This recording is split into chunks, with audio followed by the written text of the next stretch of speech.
Dr. Torres, the nurse called loudly over the voice pager. The patient in room 225 is starting to wake up. Lifting one eyelid after another and shining a light into her eyes, the doctor spoke to her in his usual monotone voice.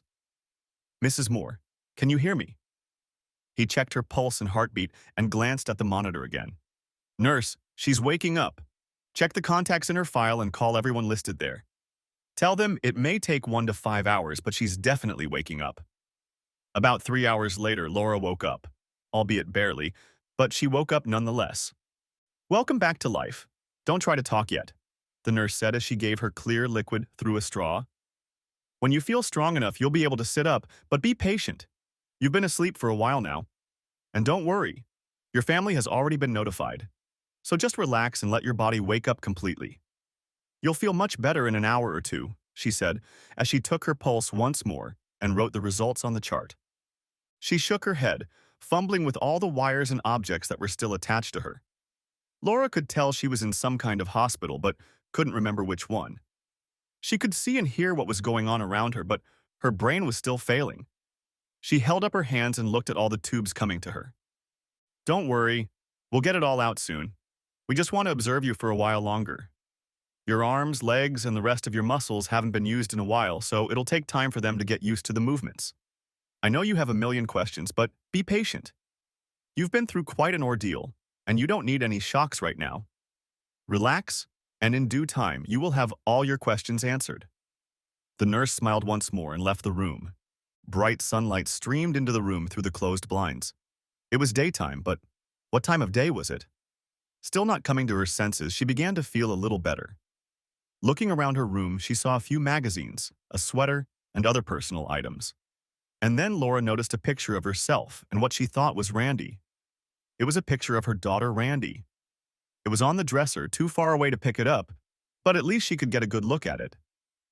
She looked around the room once more to see if there were any other pictures, but there were none. She closed her eyes and took a deep breath. I'm alive, she said to herself. About 4 hours later, after she tried to finish her first real meal, a nurse entered the room. How are you feeling? Better, but could we order Mexican food next time? This elicited a chuckle from the nurse.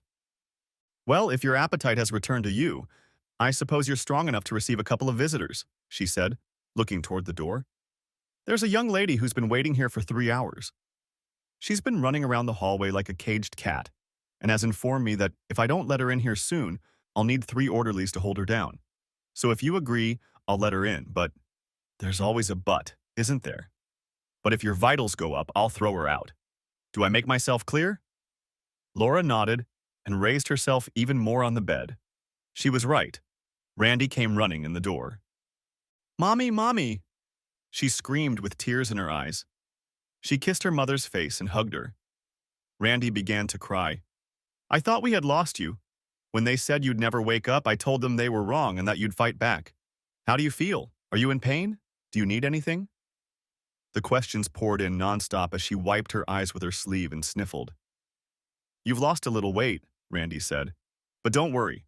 When you get out of this place and start eating real food, you'll gain it back quickly. Mom, it's so good to have you back, she said, hugging her again. The doctor told me that if everything goes right, you should be able to check out of here by the end of the weekend. Gosh, you look great, Mom. Randy began to calm down little by little. She was glad to see her mother awake for the first time in 6 months. It had been a long trip with a few bumps in the road, but Mom was back, and she would make sure her homecoming was something special. When she noticed her mother start to fidget and look back at the door a few times, Randy's face drained a little. Did she remember? And if so, how much? These were just some of the questions that eventually needed answers. And then there was what Randy had been carrying in her purse for the past 2 months. Her father had given it to her and asked her to run a small errand. She had agreed, but now that her mom was awake, she wasn't sure she could do it anymore. Does everyone know I'm out of the coma and ready to receive visitors?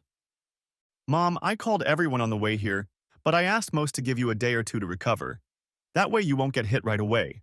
The doctor told me to keep you calm and threatened to kick me out if I upset you, so I'm trying my best not to. When her mother cast a strange look at her, she guessed what would follow next.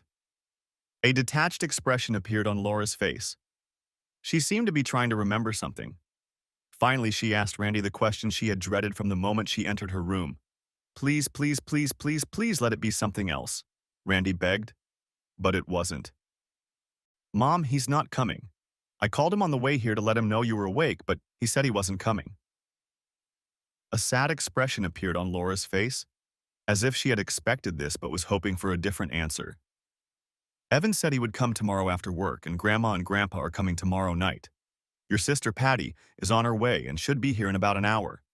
I asked her to give us some time alone, just the two of us, until she gets here. Mom, I'm so sorry, Randy said, and saw the look on her mother's face. It's been really hard on all of us since the accident, but things have pretty much settled down. Do you want to know what happened in the world while you were asleep? We elected the first black president. Isn't that wonderful? The economy is still in the shitter, but it's getting better. And your boss said your old job is waiting for you when you're ready to come back. Isn't that great? Randy tried to stay away from the dreaded subject, but knew there was no getting away from it. Her purse felt like it weighed 1,000 pounds, and she finally placed it on the bedside table. Randy knew she shouldn't upset her mother, but she had gotten her way through no fault of her own. For the next hour, they talked about everything and nothing. They looked at each other, and Randy said that someone had been here with her most of the time. Laura asked how everyone was holding up and said she was sorry she was such a burden. Mom, you weren't a burden. And if that man hadn't run the red light, none of this would have happened. I don't know if anyone told you what I'm thinking. Of course you don't know. He died in an accident. The report says he died of a stroke. This statement gave Laura's face a sad expression. Well, enough of that. You're awake now, and you'll be as good as new. I'll make sure to fatten you up. It'll be just like old times. Laura looked at her daughter and said it would never be the same again. She remembered how she got here. Not the accident, of course, but how it happened. She remembered yelling at Ed to slow down. She remembered screaming when she saw the truck before it hit them. After that, it was like a clean slate until she woke up this morning. Do you think your father will talk to me? Laura asked, but Randy only shook her head. Mom, maybe later. Things have gone downhill since you got here. It's still too new and raw. Maybe in a week or two, Dad will come around, Randy told her. They both knew that wasn't going to happen. Daddy said to give you this when you wake up. Randy handed her a white envelope without stamps. I don't think you should look at it until at least tomorrow. Aunt Patty will be here soon, and remember the doctors want you to stay calm. I'll come and see you tomorrow morning. Say hello to Aunt Patty for me. As Randy was leaving the hospital, she noticed Aunt Patty enter the room. Does she know? Was the first question that came out of Patty's mouth. Not yet, but I gave her a letter from Daddy. I told her not to read it until tomorrow, but I'm sure she's reading it right now. Maybe I should wait a little while before I go up. Let her have a little time to herself. Aunt Patty, the last thing she needs right now is to be alone. She's been alone in her mind for the last 6 months. She needs our support now, and a lot of it if she wants to survive the next couple months. I guess you're right. I just don't know how I'm going to face her after everything that's happened in the last couple months. My parents are still mad at me. Your dad said he never wants to see my face again, and even your brother hasn't forgiven me yet. You're the only one who still talks to me. Aunt Patty, I realized many months ago that judging others is not good. It only causes anger and hatred. I've had enough of both. So go say hello to your sister, tell her you love her, and I'll see you later. Patty went upstairs and walked slowly down the hall. She was cheerful and didn't say a word about Steve. However, when she entered her room, tears were streaming down Laura's face. She tried to hide behind the door, but Laura saw her. With tearful eyes and arms spread out, she ran to her. For the next half hour, Laura poured her heart out on her shoulder, and Patty began to cry too. Laura was exhausted beyond belief. The nurse monitoring her vitals called for the doctor, and the doctor, pushing Patty aside, injected Laura with something to calm her down and put her to sleep. The doctor was incredulous when Patty told him she wasn't going to leave. He said Laura would probably sleep through tomorrow morning, so she could sit there, but he firmly warned her before he left. If she gets upset again, I'll forbid everyone from visiting her. She's not well, and what she needs most is calm. The doctor scolded Patty as if he were chastising one of his nurses. Patty told him she would just sit in the chair next to the bed and read. Before he left, he warned her again not to worry Laura. He didn't realize that it wasn't Patty, but the letter Laura held in her hand that had upset her so much. Laura was in La La La Land again. She looked peaceful, as she had for the past 6 months, but this time she was to wake up to a whole new life. On the floor beside her bed was a stack of papers. Patty picked them up and placed them on her lap. She glanced at the first page and shuddered. No wonder Laura was so upset. As she flipped through a few pages, she came across one wet with tears and realized this was how far Laura had come before losing it. Patty felt sorry for her sister, but she was angry with herself, too. This wasn't how it was supposed to end, but knowing Steve, it was the only way it could end. She turned off the overhead light and turned on the small lamp on the night table. The illumination was enough to make out what was written on the pages. Fortunately, they were all stapled together, so she turned the first page and began to read. "Oh my God," was all Patty could utter as she read the first paragraph. Chapter 1. I'd been listening to the monitor every now and then for the past 3 weeks, but the constant beep, beep, beep, beep, beep, beep, beep, beep was about to throw me off balance. The hospital allowed me to come and go as I pleased, but the lack of sleep was starting to make me howl a little. Soon I went home and for once tried to get a good night's sleep. After the surgery, the doctors were very optimistic. They all said that the pressure on the brain had eased, but it would take time for the swelling to go down. They hoped it wouldn't take long, but they couldn't say for sure. "Does that mean she'll wake up?" I asked the doctor. He realized I was begging for the answer I was hoping for. "Mr. Moore, your wife is in a coma, and even though it's not very deep, it could still be 1 day, 1 week, or 3 months. We cannot determine when she will come out of it. Her injuries have been corrected, but sometimes the body goes on its own. The likely cause is a head injury, and we just have to wait. Just be thankful she's alive." I was thankful that Laura was alive, unlike the driver of the car she was riding in. He was not wearing a seatbelt and took the brunt of the accident. The paramedics said he died almost instantly, and they weren't sure of my wife's chances until the fire department pulled her out of what was left of the car. And here I sit and wonder why. "Dad," my son Evan shouted, running into the room that first day. "How's Mom doing? Randy's on her way, but she told me to call her as soon as I heard anything." And I told them that their mother had been in surgery for 16 hours, and her condition was as good as could be expected. Broken ribs, a head injury, a broken ankle, and multiple fractures completed the list of her serious injuries. I told them that the biggest problem was that she had hit both the front and side of her head, and the surgeon had to drill holes in her skull to relieve the internal pressure. "Look, son, I don't understand everything, but if you believe even half of what they tell me, your mom will make a full recovery. It'll take some time, but she'll be perfectly fine." I wish I could say that about myself. The kids stopped by every day to see how she was doing and prayed to God that she would wake up. I, on the other hand, became a regular visitor to the hospital in the first couple weeks, eating lunch mostly in my wife's room. I would stop by McDonald's, Chinese food, or bring a large pizza that I shared with the nursing staff. Basically, I was just procrastinating until she woke up. "How's Laura doing?" Keith, my boss, asked. "She's recovering and the doctors say she should be waking up any day now," I lied. "Well, we'll be praying for her," he said, patting me on the shoulder. "If you need any extra vacation time, just let us know." "Thanks for the offer, but working here keeps me sane and sane. It's the only place where I can take my mind off all of this and be somewhat normal." "Well, if anything arises, just let me know." I thanked him again. Everyone had been too kind to me. 5 days after the accident, I was at the police station getting a copy of the accident report. I could have gotten it sooner, but I needed time to gather my thoughts before reading what had happened. The police report stated that the Lincoln Town car in which Laura was riding was traveling at a high rate of speed down Boylston Street. At the corner of Boylston and 5th Avenue, the car ran a red light. A UPS truck, which was running a green light, crashed into the driver's side of the Lincoln. Skid marks were left on the car, but the UPS driver said that when he saw the car, it was too late to stop. The driver estimated that he hit them at approximately 25 to 30 miles per hour. The driver of the Lincoln, Mr. Edward Carver, was pronounced dead at the scene, and his body was taken away by the medical examiner. I thought about it for a minute, and there was no way I could remember that name. I looked up his home address and saw that it was across town from where we lived. Later that evening, I looked on the internet and found that he was married to a woman named Carol, and they had an 8-year-old daughter. When I arrived at the hospital after work, I found Randy there giving my wife an arm and leg massage. Dad, I've read that physical stimulation can sometimes bring a person out of a coma. Why don't you lie on your other side and work on her other arm? She said, as she handed me the massage oil. We rubbed for about an hour before we finally stopped. I plan to do this a couple times a week until she wakes up. I also recorded her favorite songs and put them on my iPod. I bought a headset and will have the nurse turn it on every night.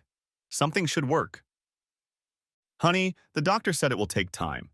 Her brain hasn't fully healed yet. It's only been 3 weeks since the accident.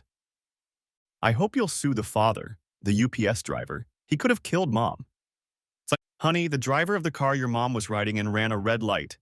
He was at fault. Great, and he's dead. What an idiot. What the hell was he thinking? Have you contacted his widow yet? Randy, she just buried her husband. For heaven's sake, leave the poor woman and her daughter alone so they can grieve. I guess you're right. I'm thankful my mom is still alive, I muttered back. The only thing they didn't mention in the police report was that I had been in the car right behind them and had seen everything with my own eyes. 3 weeks earlier, I was sitting at my desk making a production schedule for the rest of the week. I leaned back in my chair, stretched, and glanced at the clock. 11:21. And then an idea popped into my head. Why not surprise my wife for lunch? Heck, it would be boring after lunch, so I decided to take a couple hours off and surprise my wife. Laura worked about 25 minutes away from my office, and I figured if I left right now, I could make it just in time for lunch. I thought about grabbing a bite to eat, but decided I'd take her with me and let her decide where to eat. This is going to be so great, I thought to myself as I made my way through the traffic in the pre-lunch hour. At one of the stoplights, I hovered and was about to call her, but I resisted the urge. I wanted to see the look on her face when I walked in. As they say on television, priceless? It was 5 minutes to 12 when I turned the corner in front of her building, just in time to see her get into a black Lincoln Town car. Damn, too late, I said, hitting the steering wheel. She must have a business lunch with a vendor. I berated myself for not calling and was just about to head back to work when I saw her and kissed her. It wasn't a big, passionate, tongue-slipping kiss, more like a simple smack, but it was a kiss nonetheless. Now I had another reason to be there. They left and I hurried after them, my brain asking me question after question that I had no answers for. I guess I'm not the most balanced and patient person in the world, because at the first stoplight I got out of the car. I ran over to the driver's window and tapped on the glass with the back of my knuckles. The bewildered look on the driver's face was nothing compared to the look of horror I saw on Laura's face. "Open the damn door," I shouted through the glass.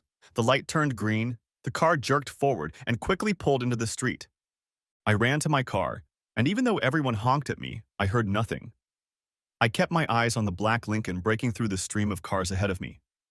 Because of the slow lunch hour traffic, it didn't take me more than 2 minutes to catch up with them. I flashed my headlights at them, trying to get them to stop, and then he gave a yank. I stopped at a red light as he attempted to speed through the intersection, attempt being the key word. The UPS truck slammed into their car with a deafening crash. It dragged it through the entire intersection. I saw the first impact, but both vehicles immediately disappeared from sight. I just sat there, unable to believe what had just happened. When I came out of my stupor and got out of the car, I heard police sirens wailing. Someone was yelling for me to move my damn car. There were probably 30 people already gathered around the damaged car and truck. I got back in and pulled the car to the curb. Heading toward the car, I was more than wary of what I would find. I pushed the gawkers aside and approached Laura's car. I could see that she was unconscious. I tried to open the door, but it was locked. No sooner had I looked out the window than a million uniformed police officers and EMTs arrived on the scene. Everyone, including me, was pushed back while rescue workers tried to pull the two out of the car. They had to use the jaws of life to open the doors. I could see that the driver was in bad shape, and after a few minutes he was placed on a stretcher and covered with a sheet. I realized he was gone. They worked on Laura for the better part of 15 minutes. The paramedic was inside with her while the two firemen tried to open the door and move the dashboard away from her. When they yelled for a stretcher to be brought in, my heart beat faster. She was still alive. "My name is Stephen Moore," I said to one of the paramedics. "This is my wife. What hospital is she being taken to?" "To the county hospital. It's the closest and she needs immediate emergency care." Do you want to go with her in the ambulance? No, I have a car. I'll meet them there, I said and ran back to my car. They were ahead of me, but not by much. At the emergency room, I told them who I was and gave them all the information they needed. Then, I had to fill out a lot of forms. They said she was headed for surgery and let me know where I could wait.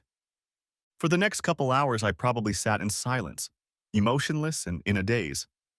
A nurse came up to me once, and the second time I gave her the forms I had filled out. How long will she be there? I can't give you a time frame, but it will be at least a few more hours. Your wife has suffered a lot of injuries, but don't worry. We have the best surgeons working on her right now. She smiled at my glassy eyes and moved on to the next person. I didn't want to call our kids until I knew something definite, so I waited and waited and waited for the doctor to walk through those damn swinging doors. Mr. Moore, they're just finishing up, the nurse told me.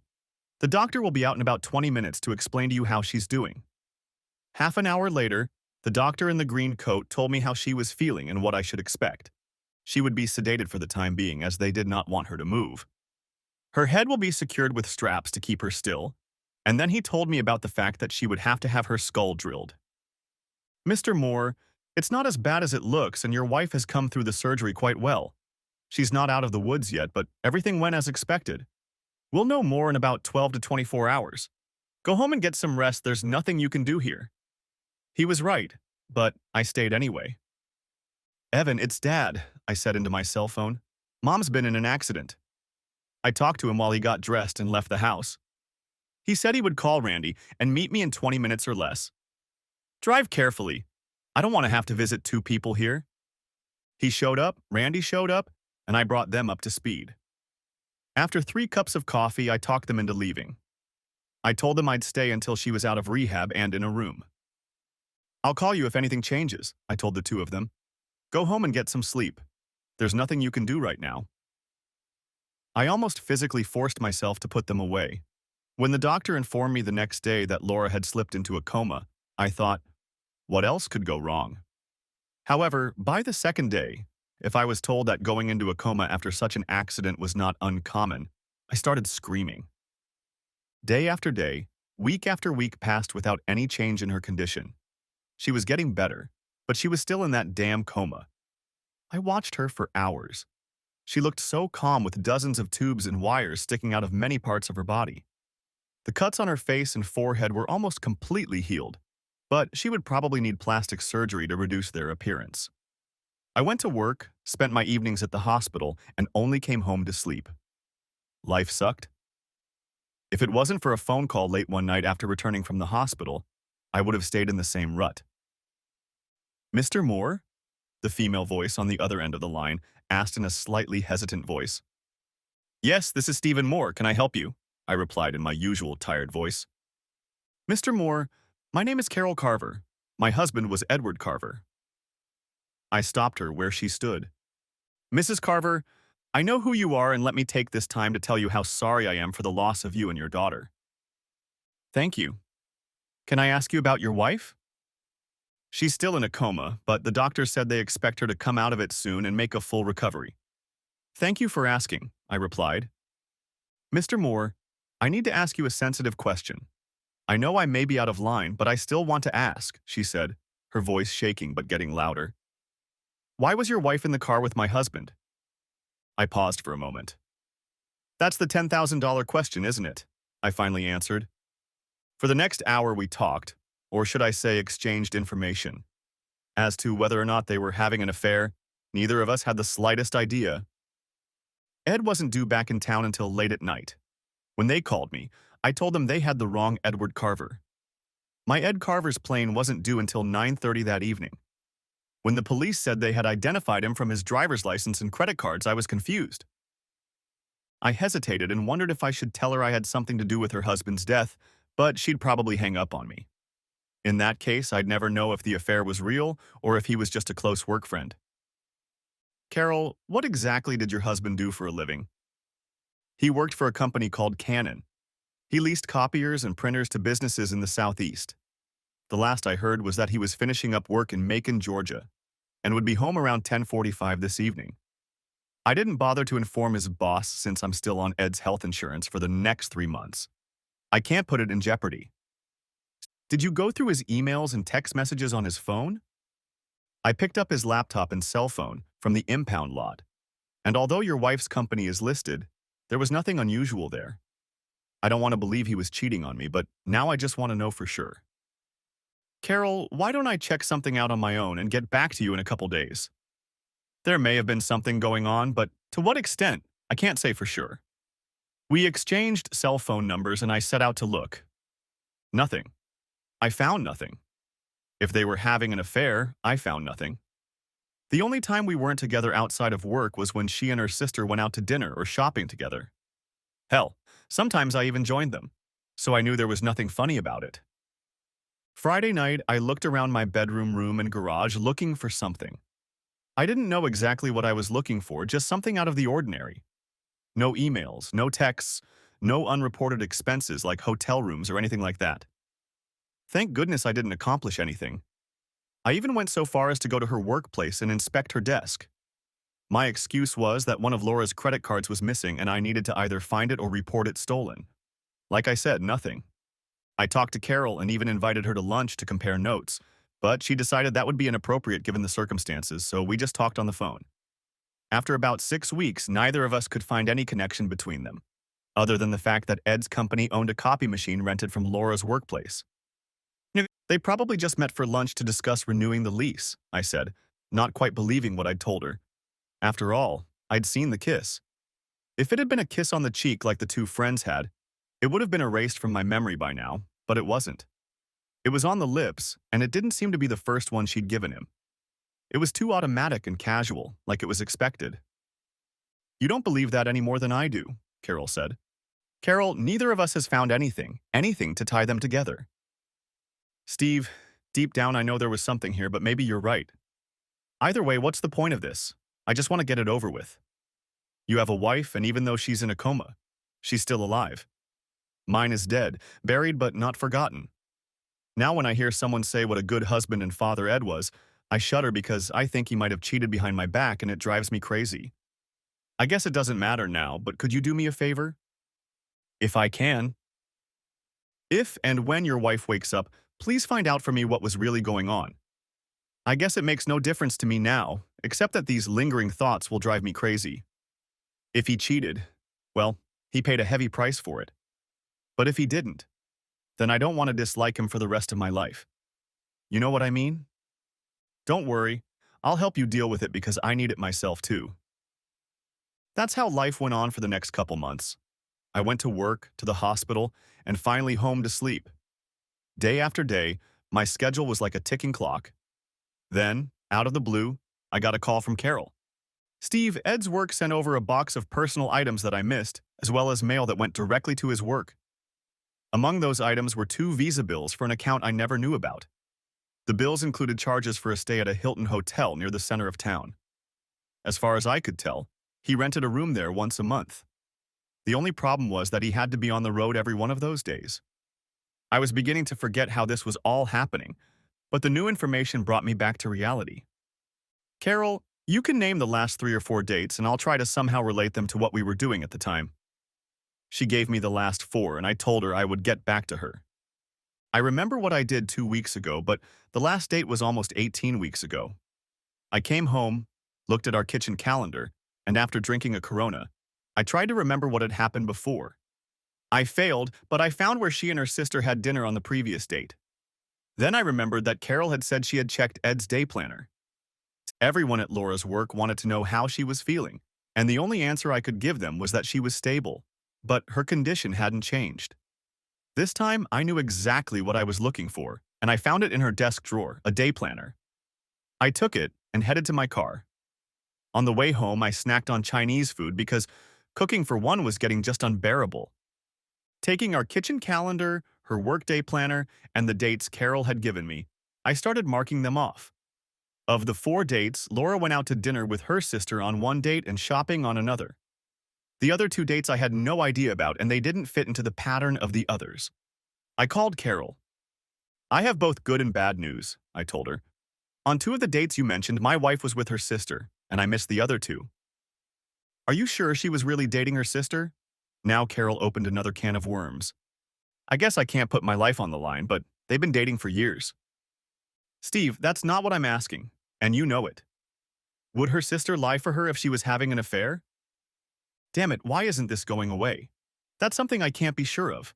I know her sister well, but I can't imagine if she would lie for her. Steve, I know I'm being a pain in the ass, but I'm trying to end my marriage and the wonderful life I once had. I can't tell you what to do. It's up to you. But I'd like to know if it was me. Call me if you find out anything. I wished he would just go away and die, but Carol wasn't going to let that happen. However, the next step was difficult at best and could change my life forever. The three coronas had given me enough courage without dumbing down my brain too much. I thought about doing it face to face, but immediately discarded the idea. I didn't want Laura's sister Patty to see the look in my eyes as I baited the hook and prepared to hook her. I swallowed hard when I heard her answer the phone. I wondered if I'd be left in one piece by the end of this conversation. Steve, is something wrong? I'd forgotten that she could see who was calling. With Laura, no change. And the doctor said she could come out of this condition any day now. Of course, they've been telling me that every day for months. Well then, how can I help you tonight? I took all the slack out of the fishing line and prepared to bait the hook. I know about Laura and Ed. I stopped at that statement and waited for her reaction. Who is Ed, and what about Laura? Steve, I don't know what you're talking about, was her cautious response. And I think you do, Patty, because you've been her alibi all these years. How could you? I felt the hook go deep into her flesh. Steve, you're wrong. Laura would never… I stopped her. Ed's wife has the hotel receipts, and during each of those dates my lovely wife had dinner or went shopping with you. If it wasn't for the hotel cameras, there's no way I would have believed even myself. It's hard for me to believe now that two people I cared so much about could have lied to me all this time. I lied through my teeth, but there was only silence on the other end. Steve, it was just one time. Bullshit.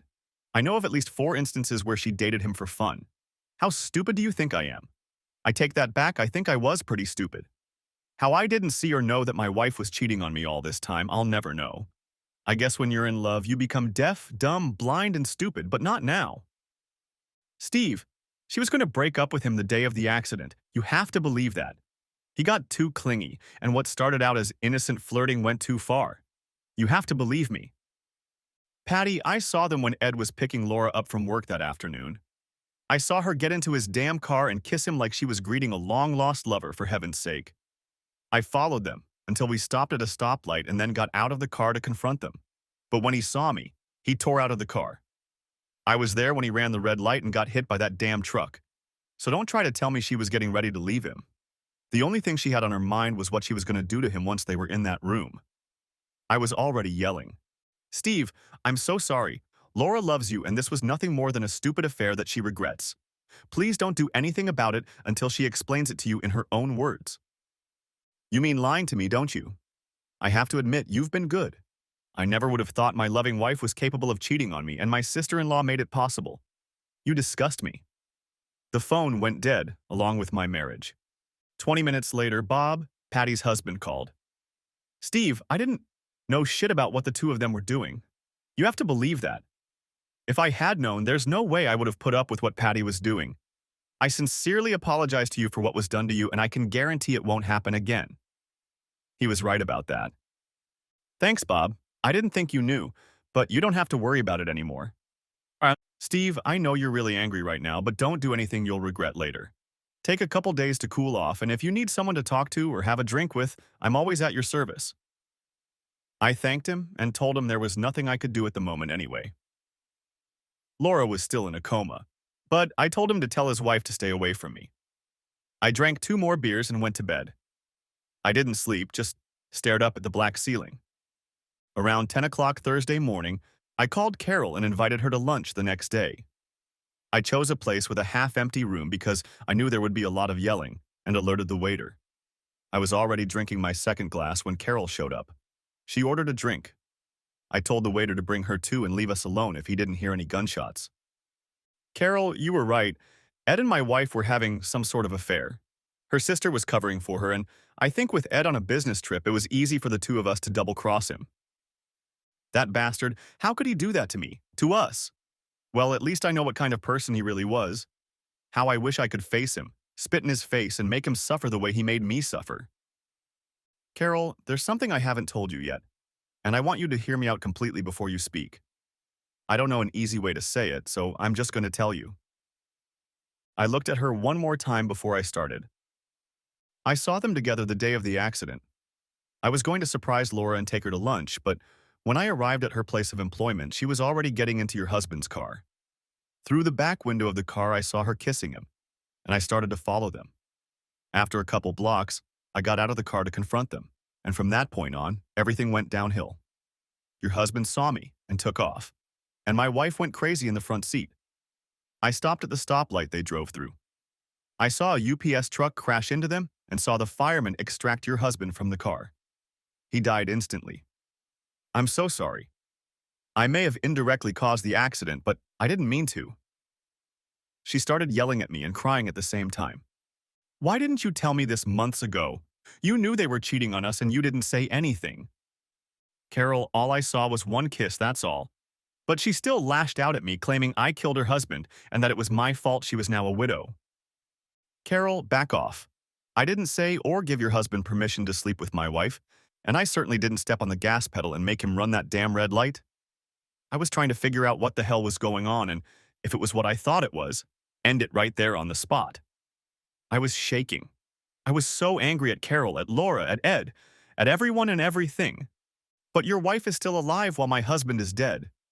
You can have your questions answered and be done with it. And me?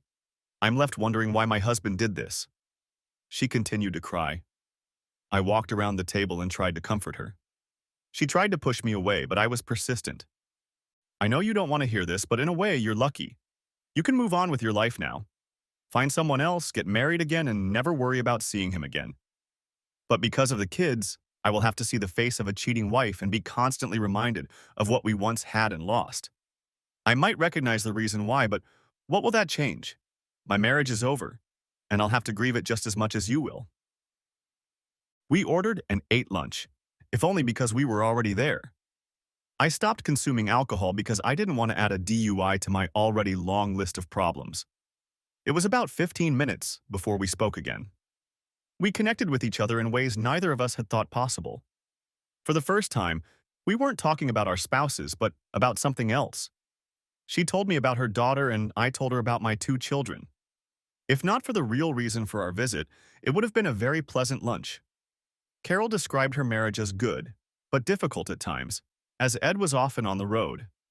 Steve, every marriage has problems, and ours was far from perfect, but there was no way I expected to be in for such a surprise. If he had just told me he wasn't happy or satisfied, I know we could have resolved it one way or another. You don't solve your problems by bringing a third person into it. I'm sorry I snapped at you. I'm just angry all the time. The resentment remains, but I want so badly to look him in the eye, shake him, and ask him, what were you thinking?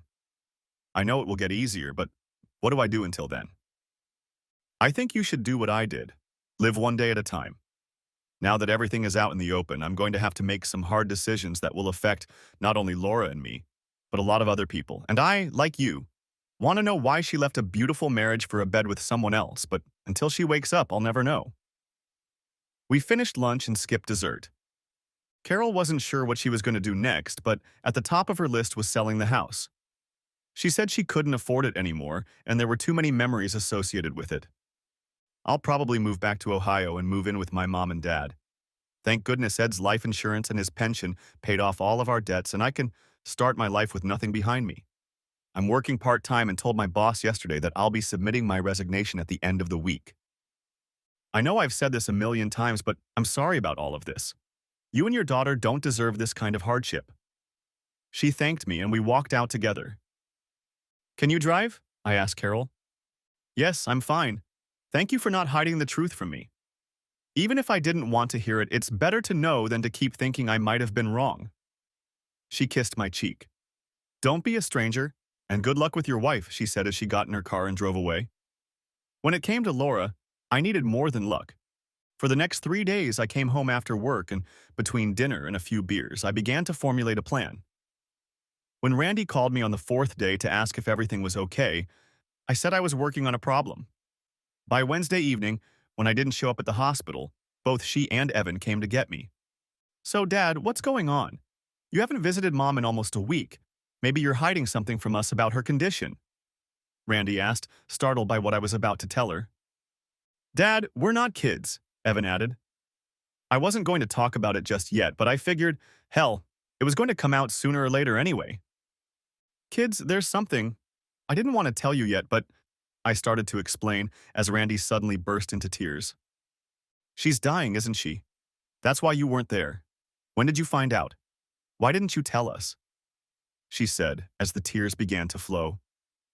Calm down. Your mom isn't dying. Where did all this come from? I asked. Well, you haven't seen her all week, and I just thought that when you told me you were working on a problem, it had to do with Mom. Kids, I think you should sit down to hear what I'm about to tell you and could probably use a drink. They both declined and told me to go on. I looked them both in the eye and began. Your mother cheated on me for quite some time. She was with him when she was in the accident. Randy was horrified at the thought. That can't be true. Mom would never cheat on you. She loves you too much. Look, I thought that too, but I was following her and her lover in my car when they got into the accident. They just looked at me like I was crazy. I spent the next hour going over in my mind everything Carol and I had figured out. From the moment I pulled up behind them at her work to the conversations I had with Patty. They were as shocked as I had been a few weeks ago. Dad, there must be some mistake. You know, Mom, she would never do what you're suggesting. Randy defended Mom, hoping I was wrong about her guilt. Evan wasn't so nice. Dad, she may be my mother, but I can't justify what she did to you. And Aunt Patty, she's just as much to blame as Mom. I hope I don't see her before I have a chance to cool off, or I'll probably snap and tell her what I really think of her.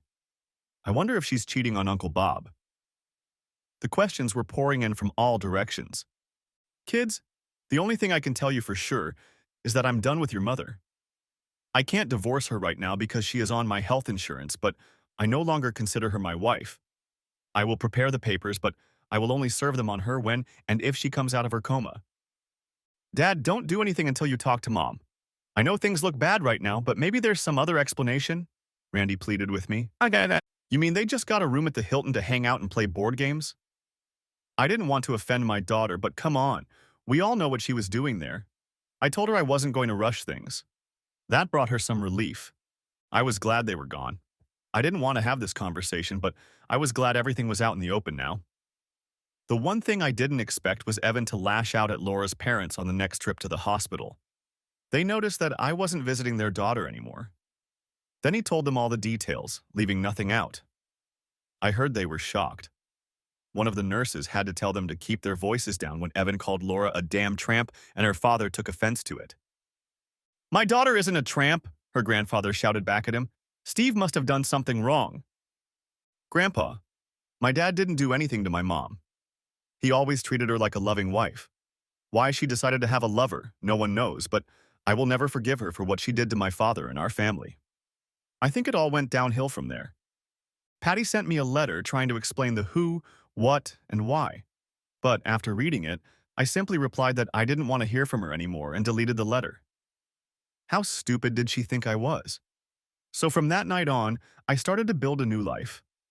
I didn't tell anyone about my problems, but when my boss started pestering me about how Laura was doing, I took him aside and told him briefly. If he felt sorry for me before, he felt doubly sorry for me now. Everyone I told sympathized with me, but I accepted it. I was going to share everything. However, I realized that if she died, it would be much harder to sort things out. So I waited. The only thing I did one weekend was write a letter to Laura. I put all my feelings into it, including resentment, and asked my daughter Randy to give it to her mother if she came out of her coma. I had already stopped going to the hospital, and Evan visited only occasionally, at Randy's insistence. Randy thought it would be best if I gave the letter to Laura, but when I told her I didn't want to see her anymore, she gave in. Shortly afterward, Laura woke up. Chapter 2. When Laura was asleep again, Patty began to read the letter Steve had written her. Laura, if you're reading this, it means to my horror that you finally come out of your coma. I don't know how many times since that faithful day I have wished you had died in that car accident. The look on your face when I walked up to the driver's window that day speaks for itself. You finally got caught. Ed really was a dumb shit, wasn't he? Only a real idiot would try to drive through a busy intersection at lunchtime. In case you don't already know, he was killed in a collision. I just wish I had time to change his face, but the UPS truck beat me to it. Patty and I had a heart-to-heart talk, and as you can imagine, she is no longer on my list of favorites. Ed's wife found the credit card he used to charge your little love nest. Checking the dates against your date book, we put two and two together. Patty kept lying to me until I told her I didn't want to talk to her anymore. Bob called back and apologized for his stupid wife, but the damage had already been done. I have to admit you were good. I didn't expect this turn of events, and even after Carol accused us of both of you cheating on us, I told her she was wrong. Even now, I still find that hard to believe. How I could have been so naive and blind still upsets me. I guess when you love someone as much as I loved you, you just don't think about the fact that that person could be deceiving you. I hope it was worth it. Lest you be taken aback, both kids are now in the know. Randy has taken the side that everyone makes mistakes and has basically forgiven you. But Evan and your father have had more than one fight after he called you a tramp in his presence. Your parents aren't thrilled about it either, but they'll forgive you eventually. Evan is a whole other problem. Be gentle with him, because he, like so many others, is angry with you right now and doesn't understand what you were thinking. As far as I'm concerned, it's over between us. When you first crossed the threshold with your new buddy Ed, it was over for us. Patty tried to tell me it was just a one-time thing until I told her what I knew. Like I said, you and Patty both really deserve an Oscar for your roles as a loving wife and caring sister. Don't wait for my vote. You're staying on my medical care until we settle the final details. That way, you won't be burdened with thousands of dollars in medical bills. The house will be sold, and I've tossed our bed to the curb. You were probably having fun with guys in our marital bed, and after finding that out, I couldn't bring myself to sleep in it anymore. We can divide all of our assets in half and everyone stays with their 401k retirement plan. I urge you not to make a fuss and fight the divorce or I will get your name in the mud. Everyone will know what a real whore you are. No one at your job knows anything, and your job will be waiting for you when you recover. As for me, I never want to see your face again. I don't want to talk to you and I don't want you to write to me. I wanted to know why first. Why you did it. Maybe it was about me or what I did or didn't do, but then I thought, what the hell? Eventually, I realized it didn't matter why. What mattered was that you did what you did. If you wanted to leave so badly, I would have been upset, but I would have let you go.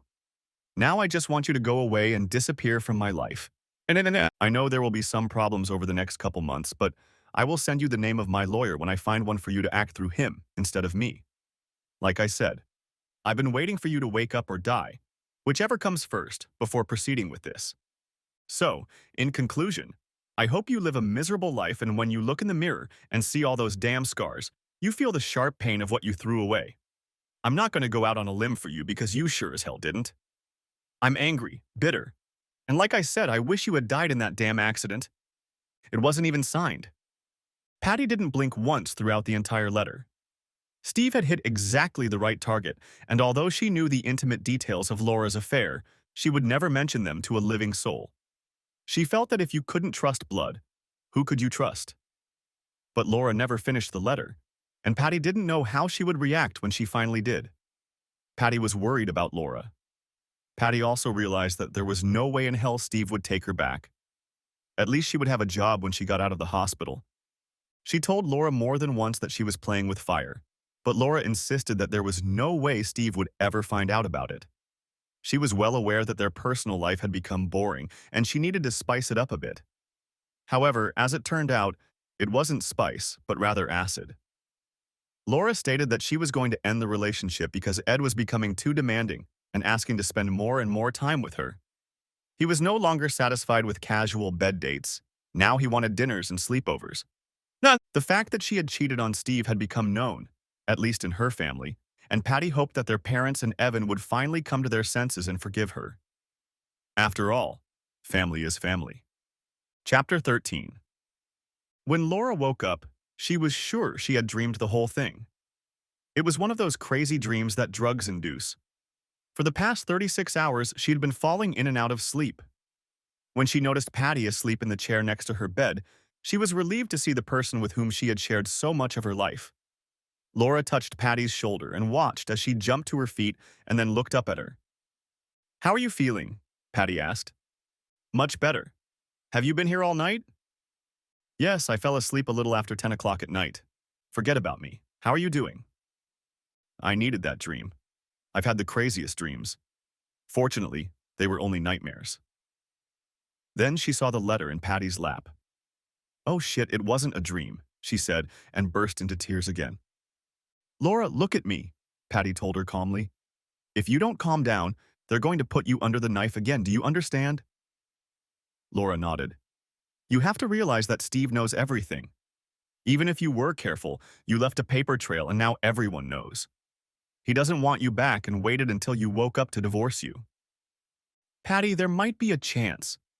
If I can talk to him, I can make him realize that this was just a silly affair and just fun. Maybe he'll give me another chance. Will you talk to him?"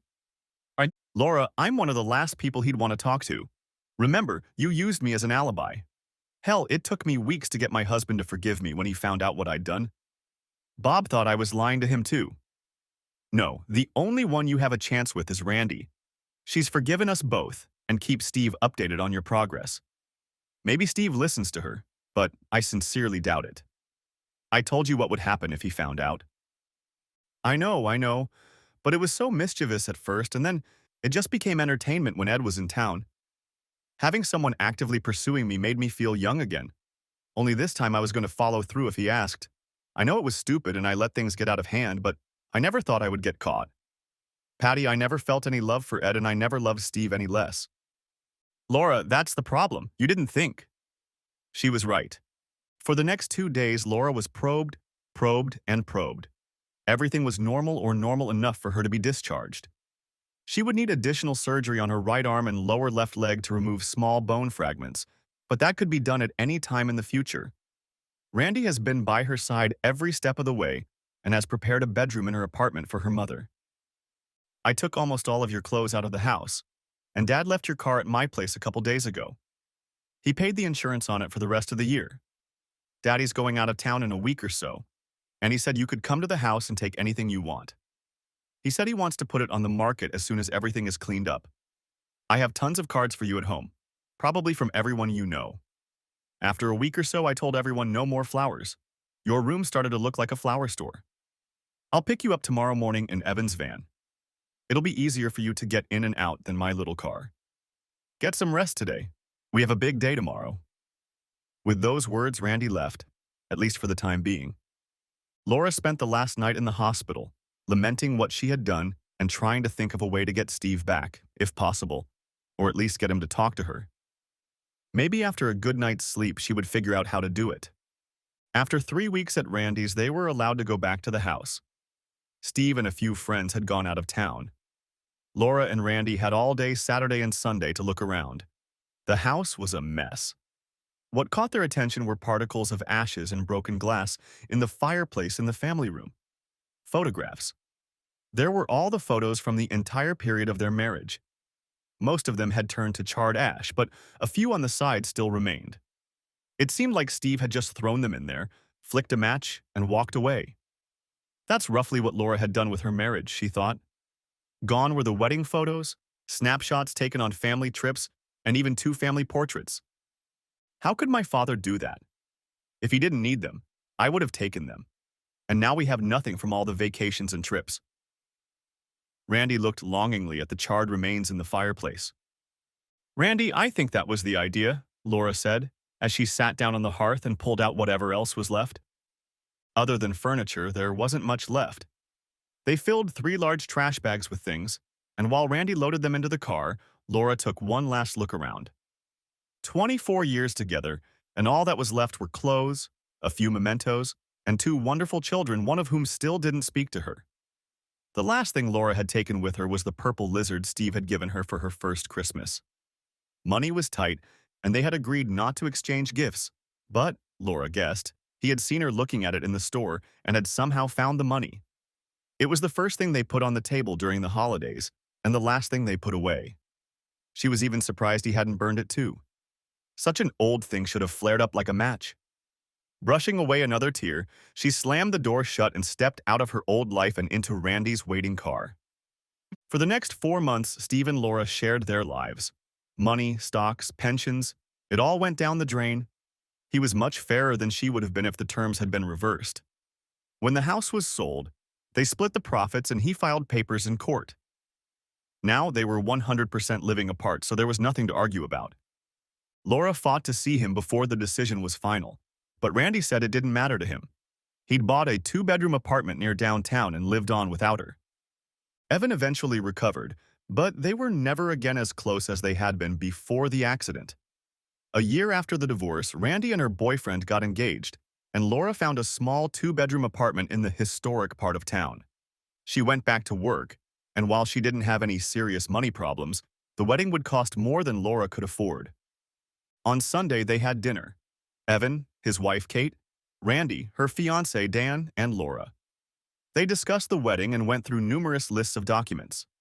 "Here," Evan said, pushing an envelope toward Randy and his mother. "Dad wanted me to give this to you.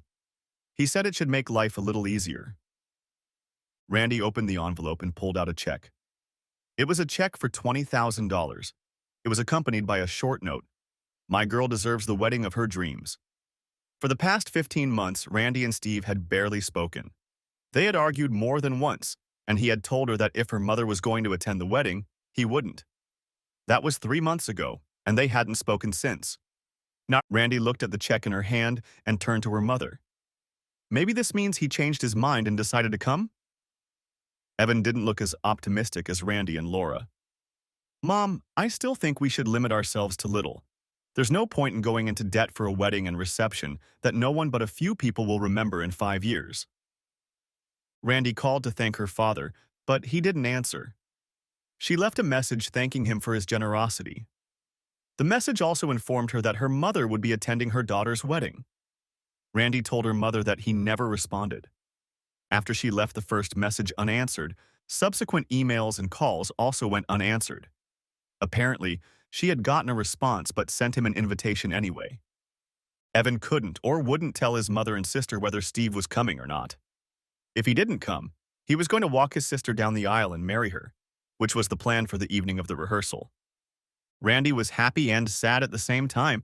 She didn't expect her father to come, but knowing him, there wasn't much chance. "Tell him I won't be there," Laura told her daughter. "I had the pleasure of planning your wedding and even saw it all happen. He's your father. He's earned the right to marry you off. Because of me, he's not coming, and I will never forgive myself if I ruin the most important day of your life," she told her daughter. "I've come this far without him, and a few more steps won't change a thing." Chapter 4. From day one, I had no intention of attending Randy's wedding, especially knowing that Laura would be there. She had turned our marriage into a laughingstock, and I hated her with every fiber of my being. I don't know how many nights I lay awake praying for something bad to happen to her, or for her to relapse from the accident. Even the mere mention of her name pissed me off. God, I hated that woman. It took me 6 months of therapy and anger management counseling to have any control over my emotions when it came to Laura. I had hoped that by ruining our happy family, she would skip the wedding and skip the ceremony. But since Randy had forgiven her and her damn sister, she figured everyone should do the same. But not me. Randy worked on me for months, and when that didn't work out, Evan took over. When I heard money was getting tight, I cashed in a couple of bonds and sent her enough money to make the day memorable. When Evan said he would walk her down the aisle and marry her, I felt a hollow feeling in my gut. Damn it, when would it end? 2 days later and the day before the wedding, I realized it would never end. Not until she and I die. For the rest of our lives, I would have to deal with her for the sake of the kids. Did I still hate her? Passionately. But at least now I could control it. I didn't tell anyone I was coming. I made sure my tuxedo was immaculate, and with my new haircut I looked good, better than I had in the last 6 months. I parked the car and headed to the back of the church where Evan was waiting for me. "Jesus, Dad, you did it. I'm going to go tell Randy." "You're not going to do anything like that. I want it to be my surprise and pre-wedding present for her." "You know Mom's here, don't you?" "I'm aware of that. Why don't you go and sit next to her and I'll join you after I give my girl away." He gave me a big hug and told me he was glad I was here. Randy looked beautiful, and just looking at her made my heart sink. It was a minute or two before she noticed me as she looked for her brother. "Daddy!" She screamed and threw herself into my outstretched arms, kissing me. Say, "Nah, nah. Do you really think I would miss my own daughter's wedding? What kind of father would I be?" It was all good for her now. When the music started, we waited our turn while the bridesmaids and flower girls went about their business. "Are you ready for this?" "Daddy, I've been ready for this for a long time." "Well then, let's start the next chapter in your life." Holding her hand in mine, we proudly walked down the aisle. Nah, man, none of the guests guessed that I wasn't going to attend, but the people in the front rows were shocked by my presence, including the groom. However, everyone was smiling as we walked down the aisle. I gave my daughter's hand to Dan, whispered something in his ear, smiled, and sat next to my son in the first pew. Laura looked at me, smiled, mumbled a thank you, and went back to watching the two of them. 20 minutes later, it was over. They were introduced as Mr. and Mrs. Dan and Randy Cooper, and they walked down the aisle, becoming husband and wife. We headed to the check-in line. I greeted our guests and thanked them for coming. Every now and then, I noticed Laura looking in my direction. When our gazes met, she quickly averted her eyes. The reception went off without a hitch. The food was good, the orchestra a little loud for my taste, but I danced twice with my daughter and even once with her new mother-in-law. She said she was glad I finally pulled my head out of my ass. Those were her words, not mine. No. It was about 11 o'clock when Laura came over to me and stood behind me. I was just watching people dancing and probably indulging in a memory when I heard her voice behind me. "Thanks for coming. It really helped, Randy." I thought I should thank her, especially for the hard time I've given her over the last 2 years. Besides, I love parties, especially when I'm paying for them. "Just so you know, it was never you. It was all me. You've been everything I could have asked for. I'm just sorry I realized it too late. It's all in the past. We can't go back and undo what's already been done. So I move on, and I don't hate you anymore." I was lying a lot by saying that, but I was doing it to be nice. "Why don't we have lunch sometime and talk? You never gave me a chance to explain everything." It took all my strength not to rip her damn head off and spit in her neck. What did she think? Were we going to be friends now? Maybe, but not for long. Plus, I'm dating someone, and I don't think it would be appropriate. Lie number 2, I said to myself. With those words, I went in search of Evan. I thanked Evan for helping my sister, kissed his wife, and told her not to let him drink too much. She smiled and said they had a hotel room booked. I tracked down Randy and Dan and told them I was hitting the road. "Dad, I love you so much. I saw you talking to Mom. I'm glad you finally made up." I smiled through clenched teeth and wished her a fun and relaxing honeymoon, then slipped them $100 bills. "A little extra spending money," I told them. 2 minutes later, I was already out the door and headed for my car. I was glad I had decided to go, especially after confronting my ex-wife and acting like a real adult. I had come a long way, and today I had truly closed the last chapter in my marriage. For the first time, I felt at peace with myself. Epilogue. In the limo heading to the airport, a jubilant Randy exchanged spit and tongues with her new husband. She was still rejoicing at how well everything had gone, especially with her parents. She felt a sense of pride knowing that she had played a big part in getting them in the same room. "That was really great, wasn't it?" she asked Dan, kissing him deeply and looking into his eyes.